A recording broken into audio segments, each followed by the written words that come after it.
people don't trust realtors. Do you know who they trust less than realtors? Loan officers. I'm Larry Gonzales, branch leader for Broker Mortgage Experts, and I'm here with Erin Evans.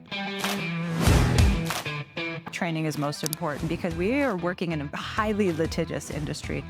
In this business, it's constantly evolving. You are always learning. It's always changing. Not even it's just our business practice changing, but the rules, the regulations, the industries, the standard, it is evolving constantly. You have to be on it. Are you treating this like a career or a hobby? If you're going to treat it like a hobby, you're going to get paid like a hobby. You treat it like a career and you're showing up 8 hours a day and you're doing the things. You got to humanize it. You have to make it fun. It's easy to just be busy all the time. Are you busy or are you just spinning your wheels, and is it productive? Welcome to In Search of Excellence Island Style, powered by the Broker Mortgage Experts. This podcast highlights leaders raising the standard through consistent values-driven leadership, lived with aloha. We are here at the Broker Mortgage Experts studio in Kapolei. This podcast is In Search of Excellence. It's not just one and done excellence, is excellence that is carried out over time. And Erin has been in the industry since 2009 in the real estate industry. And we're going to kind of get into Erin's story here about how she's kind of gotten this position. What I love about Erin is she embodies so many of the different traits of excellence that we talk about, that are talked about in the book, In Search of Excellence, and certainly Island Style. So Erin, tell us a little bit about how you got involved in real estate in Oahu, because you're not from Oahu.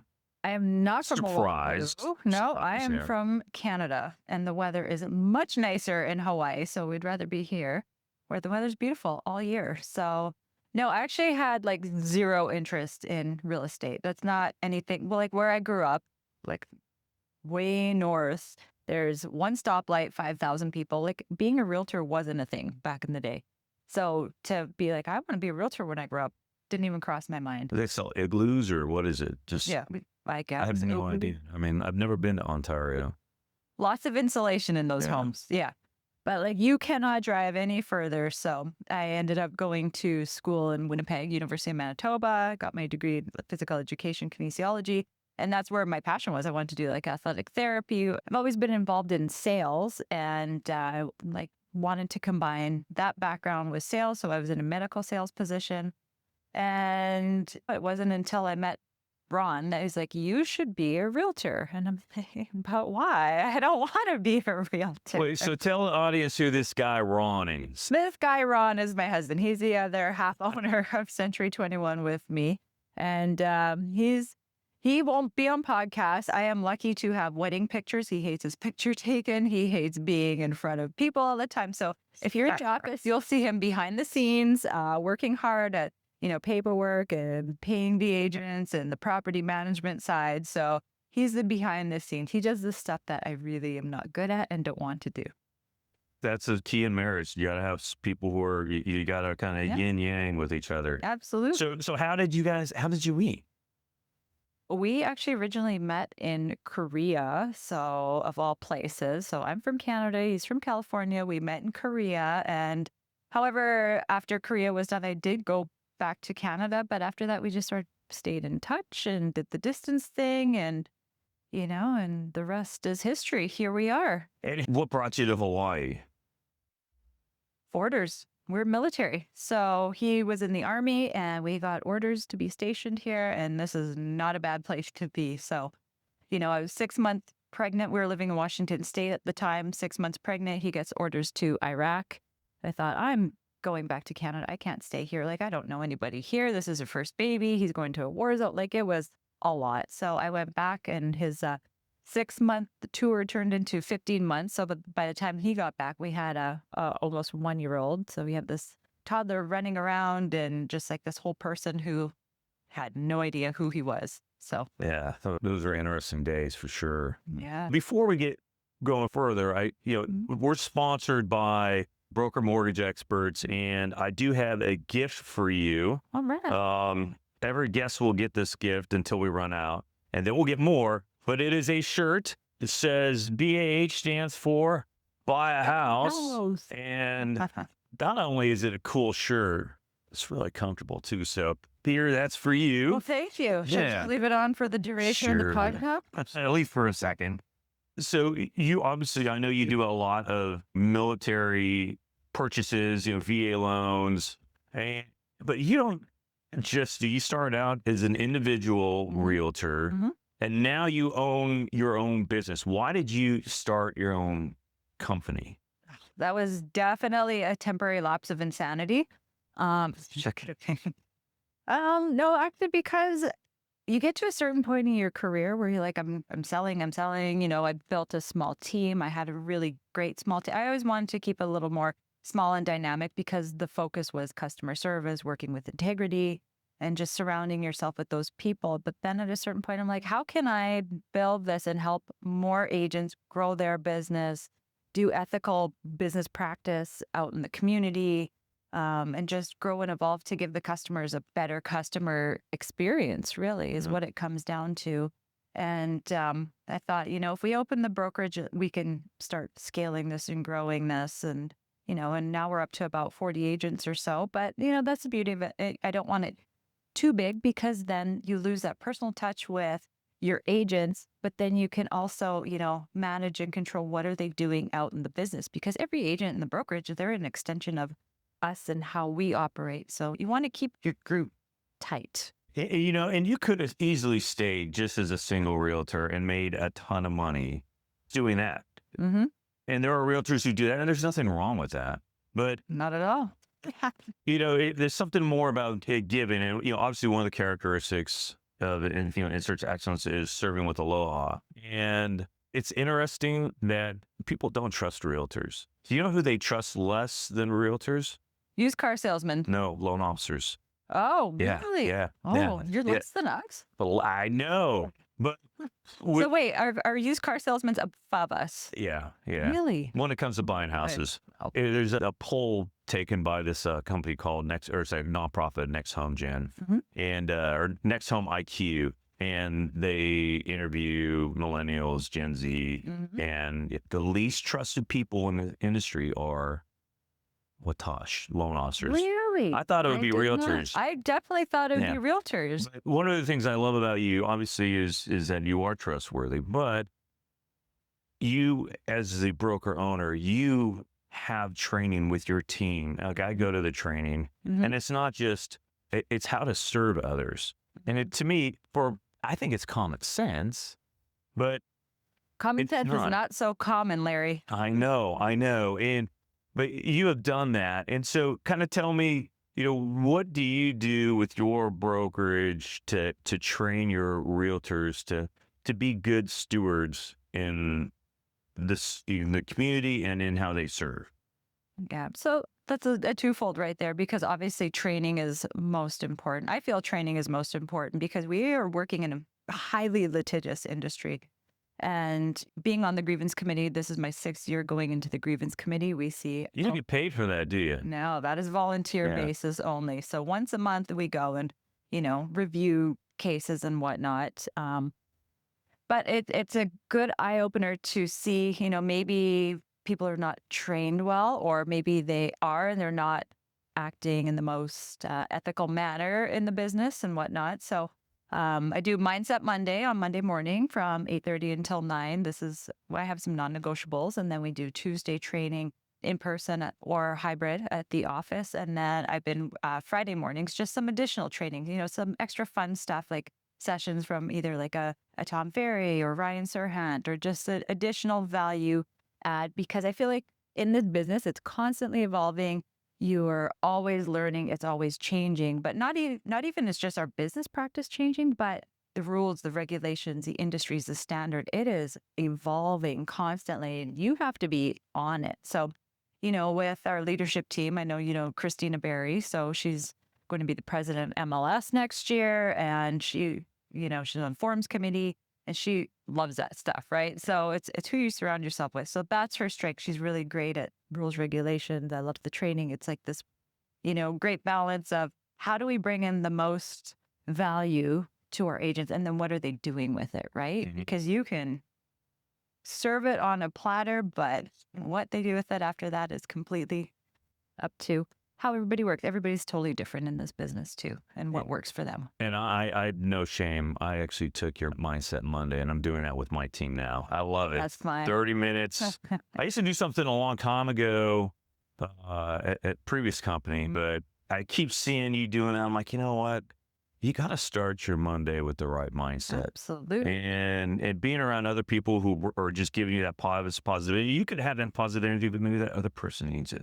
Yeah. So to me, I think that's awesome. I like seeing your post on Monday with everybody's A little faces. boomerang. Yeah, boomerang. A little boomerang. So speaking of serving with aloha, you do so much more than real estate, though. And this is I want to get into this a little bit. First, we'll talk about Wounded Warrior. And what do you and Ron do with the Wounded Warriors?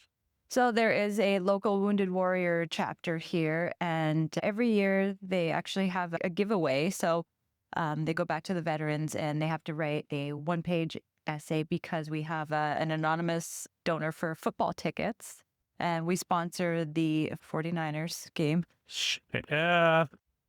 And then we sponsor the flights, and then we have all whatnot. So the veterans will submit their essays based on that. So every year we meet with them, and then we try and contribute back where we can, throughout the year. But great local cause. Dick Rankin has been running it for a while now, but veteran himself and just him and his wife, Cynthia, just their energy is awesome. And they just love giving back to the community. And, you get to a certain point, not just in your career, but life, like you have to give back to others. Like we're blessed to be in the positions that we're in. It's like, how can you make this world a better place every day? Like you have your goals, and one of your goals every day should be a positive influence on somebody, some capacity, some way, shape, or form, at least once a day, if not more.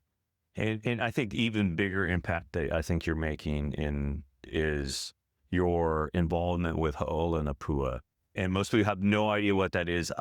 You are on the board. Mm-hmm. And can you tell us what that is? Because I think there are so many people who are going to listen to this who need to understand what is going on in our society. It's right in front of our face, and we don't see it, or it's unfortunately some people just turn a blind eye. Yeah, absolutely. I'm now on the board for Ha'ola Nā Pua, which is bringing awareness and prevention of child sex trafficking. Here on Oahu, we're on the Big Island as well. And when you say child trafficking, just last night I was at an event and they said, oh, like labor trafficking? I'm like, no, this is child sex trafficking. This is a huge issue. And a lot of people have no idea. Like we had been living here for over 14 years and I had no idea that this was happening. But having two daughters, I'm like, I need to get involved with this cause and this organization. How is this happening right under our noses? And either if people know, they're turning a blind eye. So we're here to bring awareness and prevention of human trafficking of children here. And, it's really unfortunate because the average age for some of these girls here on Oahu is 12 years old. However, on the Big Island, it's 8 years old. What I've heard or read is that actually a lot of the sex trafficking comes from within families. Yeah, it is somebody that they know. It is somebody that they trust. So these girls' lives are just being completely destroyed. So up at Pearl Haven, it's a safe space for the girls to get therapy and treatment and continue education and, be able to receive the therapy that they need to be able to integrate again and have somewhat of a normal life after this very traumatic experience has been happening to them. And if somebody wants to support, other than money, how can they provide support to Ha'ola Nā Pua? Well, the biggest thing really is financially. It is to be able to make donations because there are a lot of overhead costs. It is a nonprofit organization and Hawaii is expensive to live, but they do have like equine therapy up there for the girls. So there's horses, there's some animals. They have dance, some creative studio. If anybody has any type of skill set they want to teach, like maybe cooking or painting or something like that, they can obviously get in touch with me and I can connect them with the right people. But it's always nice to be able to bring that type of therapeutic environment to the girls to be able to just learn a new skill, give them some therapy, just give back to people that are definitely in hardship positions because no girls ever asked for anything like that. No, no. And there'll be information on Nā Pua. The website will be below the podcast. True, I donate every year. Do you guys do fundraisers? What kind of fundraisers do you do? Throughout the year, we'll do, like spring event fundraisers and whatnot, but we do have our annual gala that we typically have. This year, we are doing a private concert instead. So it's going to be a lot smaller, but upscale. And I can't give you all the details yet, but it's going to be a good one. All right. Awesome. So stand by for details. Awesome. Well, hey, on that note, we'll take a break for our sponsors to kind of talk about what they're sponsoring, and we'll be right back. This episode of In Search of Excellence Island Style is powered by the Broker Mortgage Experts. If you're building wealth, creating stability, or planning your next real estate move, you need strategy, not just rates. The Broker Mortgage Experts are committed to helping families and investors build strong financial foundations through expert guidance and personalized mortgage solutions. Excellence starts with the right foundation. Connect with the Broker Mortgage Experts today. We're back. Now I want to talk a little bit about your team again. You can easily burn out trying to do everything yourself. And you have an incredible leadership team at Century 21 Island Homes. We talked a little bit about Christina, who's been in the industry for a long time. Mm-hmm. She looks so young, but she's been in the industry forever. She used to work with Abe Lee, who's an icon in our industry. Yeah, absolutely. And then you just brought a gal who I think is an absolute hard charger, total value add to your team. Yep. So, and tell me a little bit about her, and then kind of what makes your leadership team so successful. So Laura Fleming just joined us recently, and she's our director of growth, and she is a dynamo. So if you know her and her personality, she is big energy, but she is a sharpshooter and, straight to the point. Like there's no second guessing what she's thinking with her. So you have like Christina, who is the consummate cheerleader and mindset and motivation and lifting that way. And then you have Laura that takes charge and just wants to get things done. And I don't know if I'm just kind of in between a combination of them, but I call it like the trifecta. Between the three of us, any of the agents can go to whomever, they're most comfortable with, or whoever resonates with them, or whatever you need that day for that situation that you're in. But you have this whole wealth of knowledge, because I know Laura's been licensed over, almost 9 years now. And Christina, we're looking at about 15 years now, and I'm 17 years. So we have a lot of experience in the industry. And, when I came in, everybody was getting out of the market here in Hawaii. Short sales, foreclosures, that whole 2008 crash, right? So I come in with this no sphere, military drops you here, no family, no friends, no whatnot. And you need to just figure it out real quick. So, I've been through the highs and the lows and the cycles of the various markets. And I feel like you said, delegating, you can't do it all. It's who you surround yourself with. And you have to have that dynamic team supporting you, because it's easy to burn out in this industry. It is. You see the people who come in, they do great real quick, and then they get tired. It's natural. You need to have those breaks, but you need to have some off ramps, and it's very easy to get on that treadmill, and you're just like, it's a nonstop treadmill. Yeah. That was that mouse in that little Hamster wheel. Hamster wheel, yeah. It feels like that sometimes. Oh, it's Groundhog Day, for Yeah. sure. That's why, you can't get excited for Fridays, because we work all weekend. Every day's a Monday. Every time I tell a realtor, have a great weekend, after I say that, I'm like, you're stupid, Larry. They're working all weekend. Yeah. You're like, yeah, well, I've been busy at open housing and all the things, the showings and the listing appointments, and we're busiest on weekends as well. So Yeah, Yeah. So when does a realtor take time off? I mean, You know- weekend, you're a leader. Somebody comes up to you and says, hey, I'm feeling burnt out. it really is like dedicating that time blocking, and you can create those appointments in your calendar.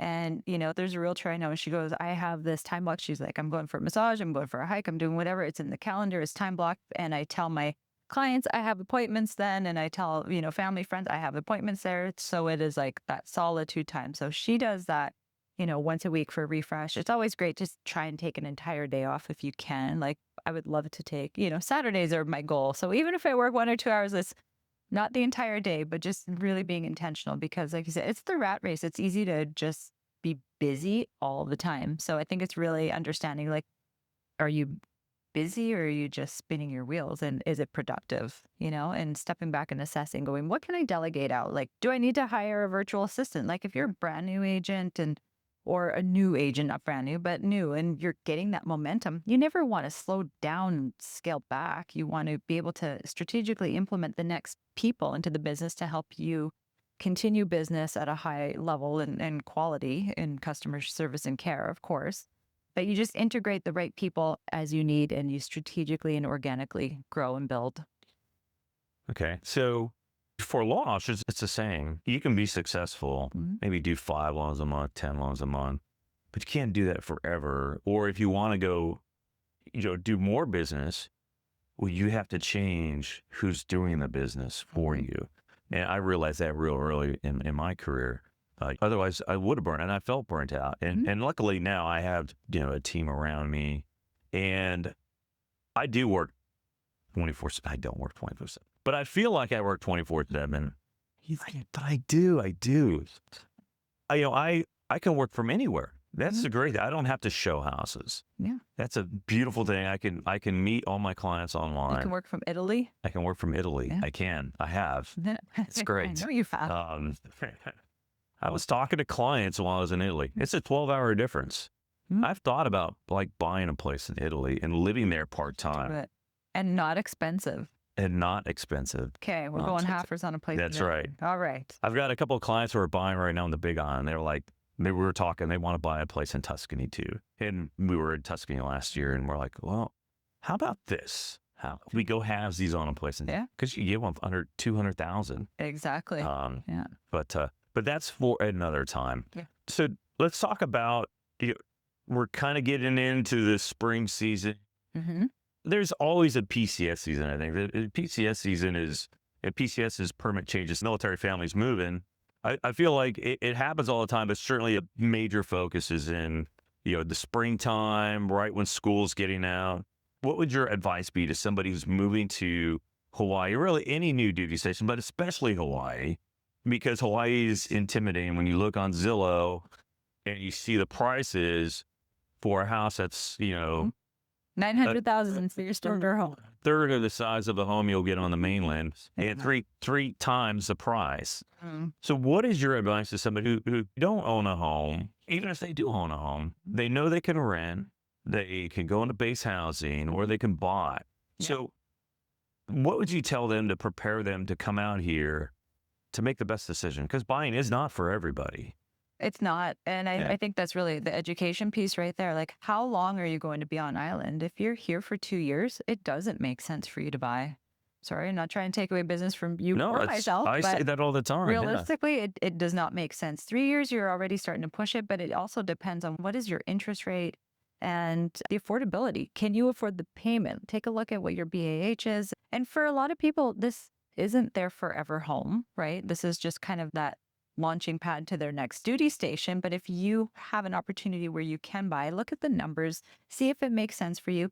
If it doesn't, rent or live on base. But also, if it does make sense, you're going to have to make some concessions at some point, because, you might find more of a home that you are used to from the mainland with, 2-car garage and a yard or newer construction or whatnot. And it might not be in the location that's closest to base. You may be sitting in traffic for an hour each way every day, but you're going to get it's not that bad, Erin. People always bag on the traffic. Now, maybe if you're going from Waianae to Kaneohe Bay, you're pulling out. Yeah. But even Eva Beach, people talk about the traffic. I'm gonna step on my Eva box soapbox. Okay. I love it in Eva Beach. Me too. I didn't want to live here Totally in biased. Eva at all.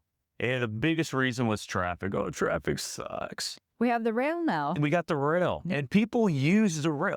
We can bag on the rail, and there are many reasons to bag on the rail. But lots of people, they carpool they meet at the rail at Kauai Parkway, and then they go there and they have a car at wherever they get off at, and they drive to Camp Smith. And I tell you what, may even take the same amount of time, but it's just the lack of stress of driving. But even if you do drive, it's like a 30-minute drive, maybe 45-minute drive to work. And anywhere you've lived on the mainland, any duty station, True. Seattle, San Diego, LA. I grew up in the Bay Area. Yeah. That traffic sucks. Yep. And at Virginia. least Virginia, Norfolk, Virginia, driving in on 64 or 264, that's horrible. But at least when you're driving in here, Mm-hmm. people aren't assholes. They're not. They pretty much let you in. Mm-hmm. You know, a little shaka will go a long way. And like now, I drive and I'll listen to a podcast, or I call home, or I call to my kids on the mainland. You can learn Italian on your drive. I could. I You probably can learn could. a whole new language. Yeah. Telling you, this Tuscany thing, it's gonna happen. gain some momentum here. Yeah. But it's not that bad. It really isn't. And when you come home, you're in paradise. I mean, it's a little more kind of a suburban feel to it, but I love it. Yeah, I agree. You know, Or you schedule your work, like go to work earlier, go hit the gym on base, Yep. miss the traffic. If you can do that, of course, everybody's familial situation's a little different, but you can do that. You go hit the gym, beat the traffic, get a head start on your day, and why not? Morning routine, right? and I totally got us off track. So, or somebody moving the island, Mhm. besides, hey, don't count out or don't discount Eva Beach. Mhm. But what else would you say, preparing to come out here? I always say it doesn't matter what your price point is. You're never going to find 100% of the things that you want. And it goes back to either home style or traffic or whatever, whatnot. But, and again, you could be buying a $500,000 property or a $3 million property, everything in between. And it's never really going to check all the boxes. It's almost like a marriage, right? As long as it hits like 95. All the boxes for Vicky. What are you talking I'm about? going to call Vicky later. Vicky, does he hit at least 90 to 95% of the boxes? But realistically, and again, unless this is your term retirement home, this is somewhere you're investing your money. Uncle Sam is giving you BAH, invest it. And we lived on base housing for our first 3 years here. So 17 plus years ago. Once we knew we were staying longer, we're like, wow, you look back and go, and at that time, we had $120,000 of nothing to show for because we lived on base housing. So, right after that, we're staying longer, we bought, and it makes sense. So it made sense at the time. So financially, assess what that monthly payment looks like to you, because are you relying on one income, two incomes? What's your COLA? What's your BH? And it's not going to be your forever home. No. I'm on my third forever home right now. And we lived in, Vicky and I lived in base housing here for 6 years. That was $300,000. Yeah. Because I thought I was leaving. Yeah. I thought I was going to leave after 3 years. And I realized I'm never leaving. And I had this I lived on the water on Fort Island. Mm-hmm. Beautiful views, sunset every night. I could see the entrance to Pearl Harbor. And I realized, I'm like, other than that, I'm not really getting it. I'm giving over $4,000 a month away. Mm-hmm. Yeah. And then I realized we're staying, we're going to buy. And that's when we ended up buying. I do think that, 3 years, you should have at least 3 years here. I think, and then you got people who are here and they're like, oh, I'm going to wait for prices to come down. Well, that ain't happening. Don't do folks. that. Or I'm going to wait that. for rates to come down. And Yep. I'm like, okay, so where do you see yourself in 3 years or 5 years? Mm. Are you here? Do you think prices are going to be higher or lower? Year in 3 to 5 years. Year over year, they historically go higher and higher. Even on the bad years, there's still at least probably about a 4% increase. Yeah, I mean, and they'll climb a bit, they'll level off. They'll climb a bit, they'll level off. But here in Hawaii, they just every 15 to 20 years they're doubling. Yeah, it's and in that's some cases historical. it's historical. That's just not the COVID bump. Yeah, that's historical historical. data. Yeah, absolutely. So. All right, we're going to take another break, and then we're going to come back and finish this up. And let's our sponsors talk to us. Midway through today's conversation, we want to thank Gonzales Hawaii Vacation Rentals, offering exceptional vacation experiences in Hawaii and Annapolis, Maryland. Whether you're waking up to ocean views in the islands or enjoying waterfront charm and sailing culture on the Chesapeake Bay, Gonzales Hawaii Vacation Rentals delivers comfort, elegance, and unforgettable experiences. If excellence matters in how you live and lead, it should matter in how you relax. Plan your next escape with Gonzales Hawaii Vacation Rentals. So we are back, and we're going to finish this up here. And we both are parents. We both have families, beautiful children. You have a little change going on in your family. We have a big change going on. So not my baby, my first baby is now joining the Air Force. So she's going for it. She'll be in San Antonio, leaving soon. And, she just wanted, school wasn't her thing. I'll be honest. She just didn't love school and she's trying to find a way. She goes, I want to go travel and she wants to go serve the country. And to me, I told her, I said, this is a win-win because ultimately your worst case scenario is you go in for your 4 years, you get a VA home loan, your GI Bill, you can get education while you're in. Yeah. Your best case scenario is a 20-year career with retirement and, It just opens up so many doors. Yeah, absolutely. Yeah, it really does. I think, and it's funny, you mentioned the two reasons why your daughter joined. I used to sit down with my sales whenever they would report in news sales, especially the young ones. And it was weird when they were younger than my children coming in. And it was one of 3 reasons why they joined. They want to save money for college. They want to serve their country. They want to see the world. It was one or some combination of those 3 every time. And that's got to be cool. And I'm sure you're happy she chose the Air Force. Absolutely. And what about Ron? What about, did he want her to follow his footsteps in the Army or? No, I don't know about that. I don't know about that, but yeah, I think Air Force is the best place for her for sure. Yeah. Mom says Air Force. Thumbs up. Yeah. So I got to get you a shirt that says I'm an Air Force mom. Yes, you do. Get the bumper sticker.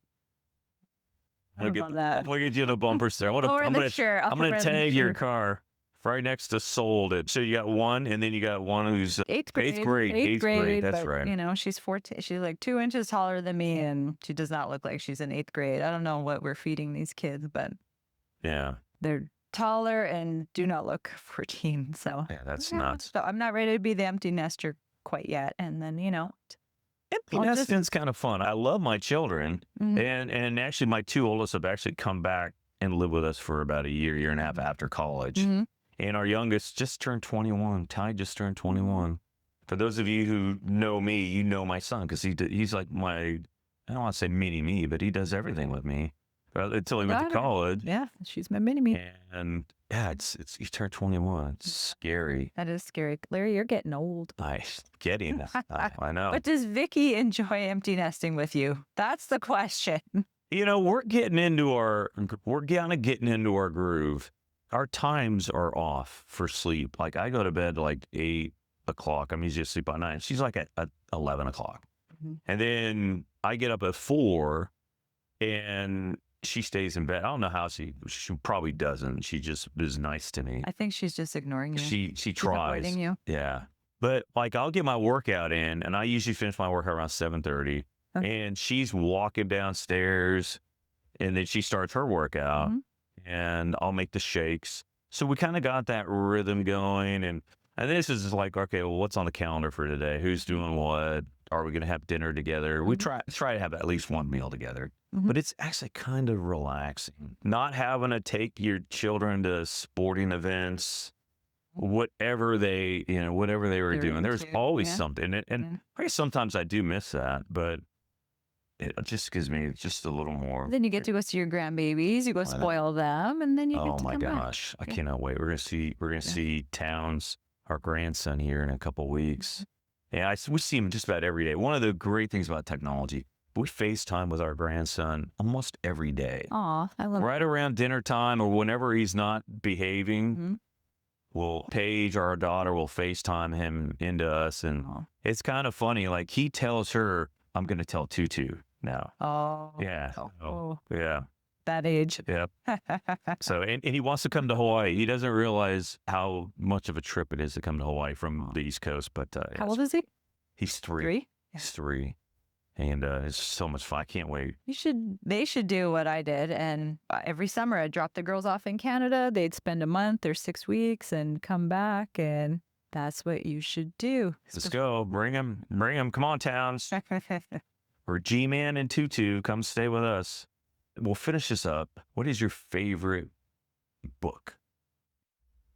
Oh, I have a huge collection of books. I love reading. I've always been a reader, but the most recent one that Actually, not most recent, but in the past year that I read that I really liked was Unreasonable Hospitality.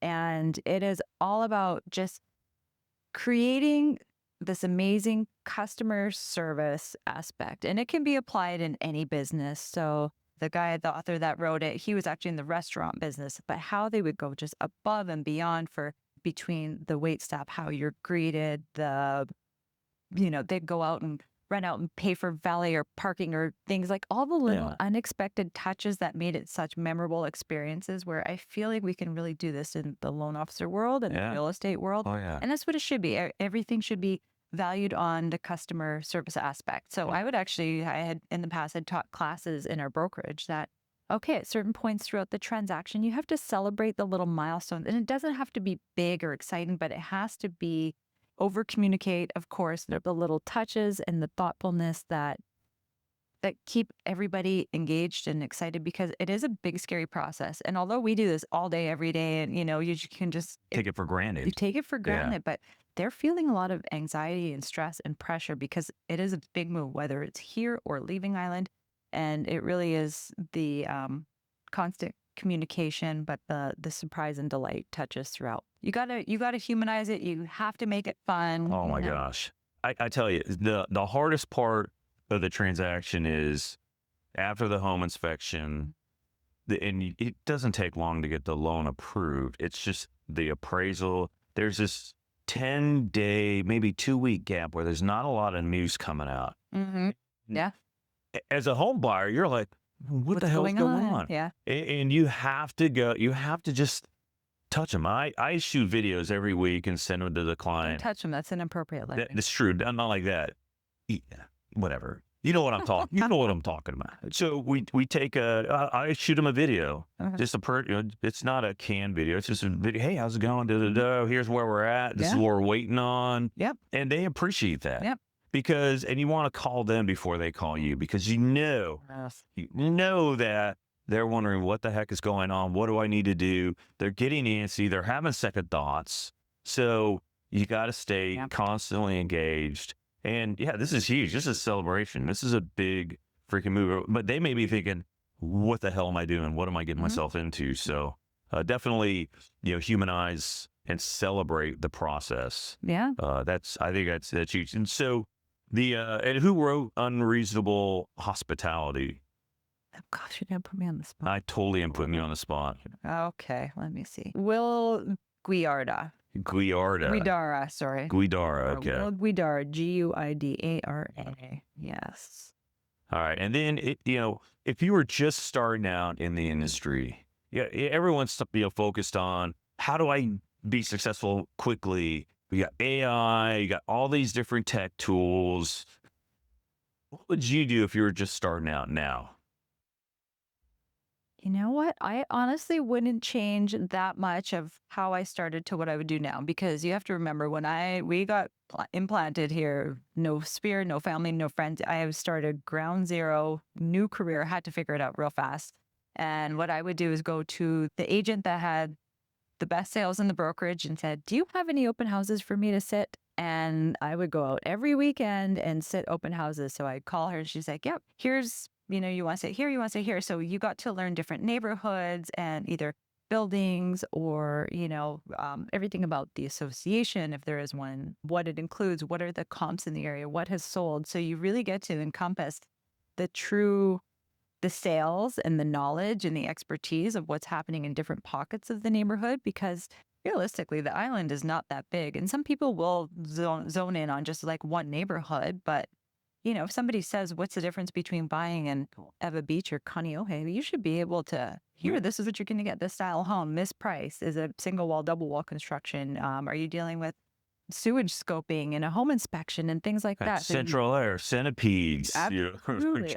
Gotta know what a centipede is out here. Yeah. They are not, no bueno. Yeah.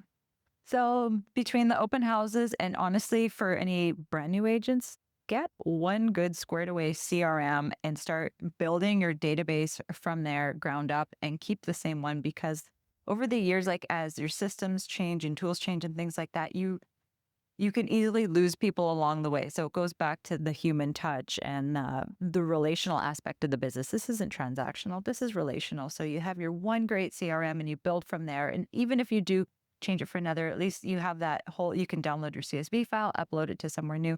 But as you get busier again, how are you fine tuning your systems? Who's delegating what? How can they help you?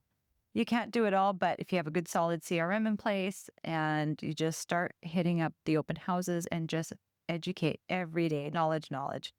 It's totally different now. You have YouTube videos, you have all sorts of online education, you have like MLS has everything online for you to learn, know your contracts inside and out. Know your contracts. Work. There's so many Realtors. things you can do. When I started, I literally read books because we didn't have webinars and videos and all the bells and whistles. So in today's industry, I feel like it's a lot easier for agents to become more successful quickly. They just need to do the work. It's the consistency. Are you treating this like a career or a hobby? If you're going to treat it like a hobby, you're going to get paid like a hobby.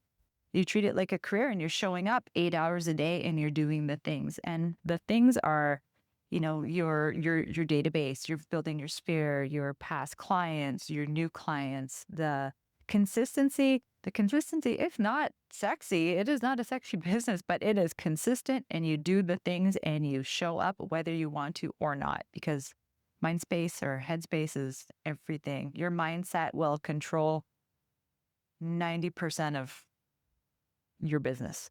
Yeah. Nope, for sure. Well, I tell you what, we're going to end on that. Erin, thank you so much for coming and joining us today. And I look forward to seeing you on the golf course. Yep. With a bottle of vino afterwards. All right. Wear that shirt I'm with going to wear my new pride. shirt. And we'll see you on the course. Thank you. Thanks for tuning in to In Search of Excellence Island Style. Stay connected for more conversations with leaders raising the standard through purpose, values, and aloha.